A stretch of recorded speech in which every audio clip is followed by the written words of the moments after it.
Hello and welcome to another video from me, the History Tutor. And in this video, I'm looking at the Edexcel iGCSE topic of Germany, 1918-1945. I'm going to do a bullet point question, the question 3 at the end of your exam.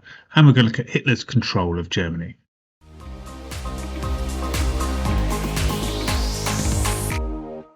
In this lesson, we're going to revise our knowledge on Hitler's control, so how he made the dictatorship work within Germany. So fear and terror, propaganda, maybe some other policies that helped him control the people.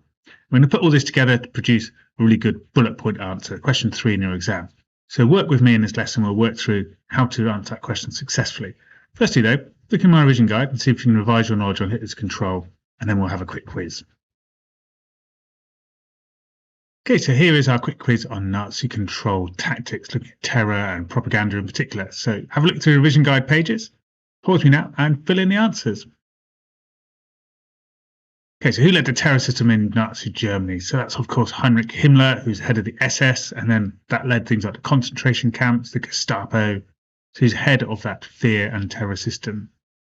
Then thinking about legal terror, how the courts and the police could also introduce terror, how many crimes were punishable by death by 1943? So 46 crimes, including listening to a foreign radio station.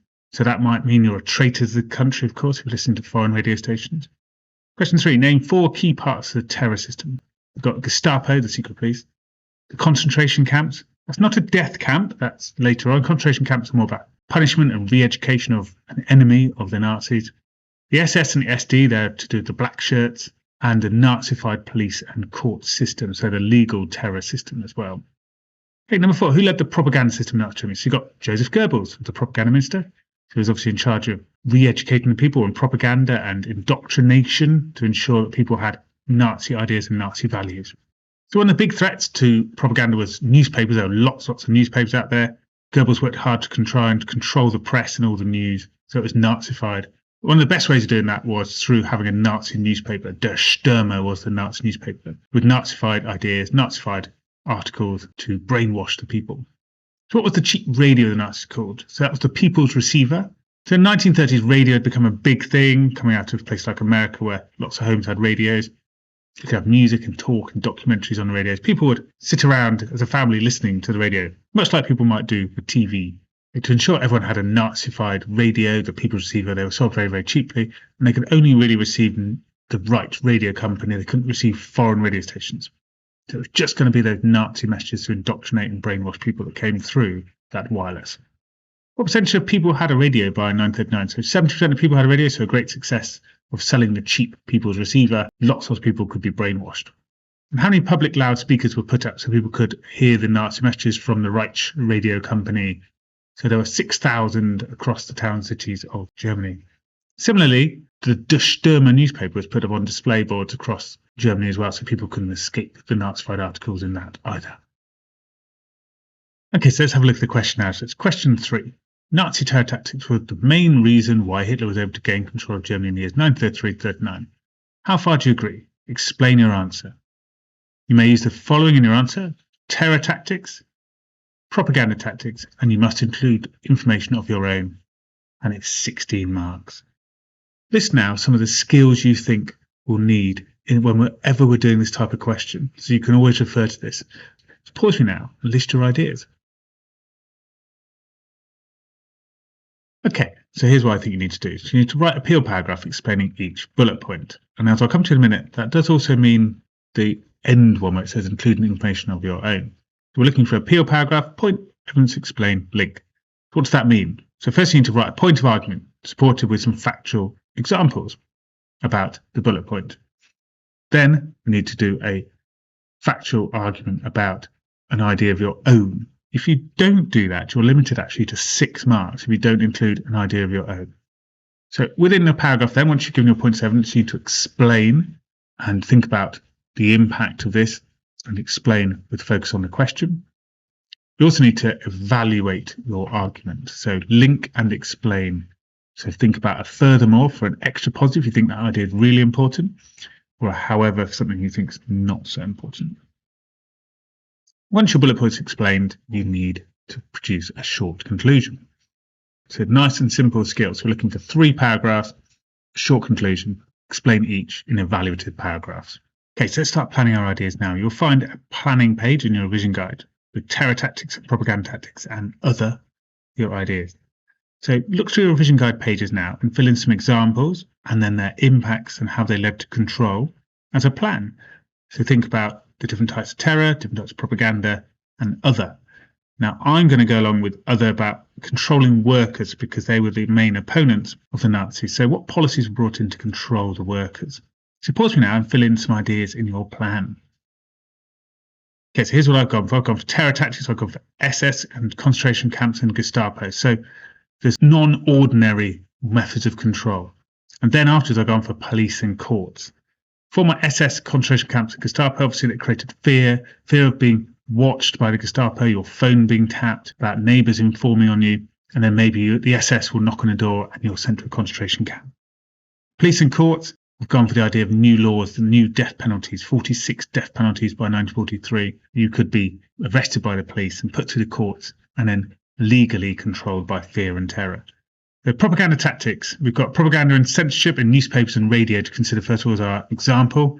Obviously, this controls people by controlling what people think. So they're not hearing negative ideas. Ideas of anti-Nazi are censored. They're just hearing positive ideas about the Nazis. So therefore, there's no reason to oppose the Nazis. And indoctrination via films, posters and cultural events, this is brainwashing people to be Nazi, to not question what they're hearing and to have those Nazi values. And other, we've got the workers. So we've got RAD and DAF. So RAD is a camp for young people that gave them work, and it had military drill, it had talks about the Nazis, it had indoctrination in there, and of course they've been given work as well during the Great Depression and unemployment, so they might be relatively happy with that. And DAF gave rewards like theatre trips and cheap holidays and cars. So again, the workers have been kept happy by rewarding them for their work. So how do we structure this idea? So we're going to do this in our Peel paragraphs. We're going to make a point. So firstly, the terror tactics they were very important. Reason why Hitler controlled Germany because, and we set up our reason why. Then we give our example. For example, and we could talk about concentration camps or Gestapo, etc. Then we've got this helped Hitler control Germany because, and we give the impact. So how this impacted the people, how it created fear, perhaps. And then if we think it's really important, we're going to give a furthermore and another idea. Maybe if we talked about concentration camps, we now talk about police and courts like we did in our plan. If we think it's less important, we give a however. Maybe we could do both. So let's go through this first paragraph together, shall we, about terror tactics. So you can see the opening sentence there. Terror tactics were very important in controlling Germany because. So pause me now and set up an argument. How did it control the people? What did it create for the people? Okay, so here's what I've said as an opening sentence. The terror tactics were very important in controlling Germany because they scared people into not opposing and not acting against the Nazis due to fear. Okay, so for example, let's give an example now. Something the Nazis did in their terror tactics. Remember our plan and how we divided up the two different types of terror tactics. So give your example now, just one sentence, away you go. So I said, for example, the Gestapo network and informers meant that opponents could be caught and sent to concentration camps. I could include the SS there as well, of course, as they run the concentration camps and would arrest people without trial. Now I can explain. This controlled people because. So what do people fear? What were they thinking was going on? How are they feeling controlled by the Nazis? Explain in a couple of sentences now using your knowledge. So I've said this controlled people because they had phones tapped, listening devices monitoring them, and informers telling the Gestapo about opposition behaviour that meant potential opposition groups became inactive. This meant people could not speak out in open or in private against the Nazis, and therefore organised opposition could not develop easily. So now you could do a furthermore if you wanted about the further work of the concentration camps, the SS, develop a bit more detail, or go on to police and courts, try and explain the idea now a bit more. So give a furthermore. How else are they controlling this for this very important reason we're talking about? Okay, so I've gone with the SS a bit more detail because my first explanation was lacking a bit of detail about actually concentration camps and the fear of them, so I'm going to talk about that. However, police and courts is also a really good idea to talk about. So I said, furthermore, the SS had power to imprison opponents in concentration camps without trial using the February 1933 Emergency Powers Act. The first concentration camp appeared in March 1933 at Dachau, and from June 1933, opposition parties were banned, and many were sent to camps to be re-educated. This created widespread fear, and people knew that any form of opposition could lead to the SS sending you to a concentration camp. Now, if I had time, I would then do another couple of sentences about police and courts. So hopefully that forms a nice paragraph. Let's work through the other one now. So we've got propaganda tactics. So we're not going to talk through this sentence by sentence. I'm going to leave this writing frame with you, and this plan with you. So see if you can write an answer now. So a nice opening point, a nice example about propaganda, an impact, how this controlled people. And then if you think it's really important, a furthermore, maybe about indoctrination like in our plan. If you think it's less important, however. You could do a furthermore and then a however, comparing to terror tactics. If you think that's more important, it might make a nice argument to do that. So pause me now and away you go. Okay, so I've said, however, propaganda is very important in controlling the people of Germany because it indoctrinates people to be Nazi and stops negative news that could lead to opposition. For example, the propaganda ministry of Goebbels flooded Germany with Nazi ideas through newspapers like Der Stürmer, radio, cinema, films, and control of books, and stopped negative ideas through censorship. These methods control people because they only heard positive Nazi news through the radio and newspapers. In particular, people's receiver was sold very cheaply, and it could only access the right radio company and not foreign stations.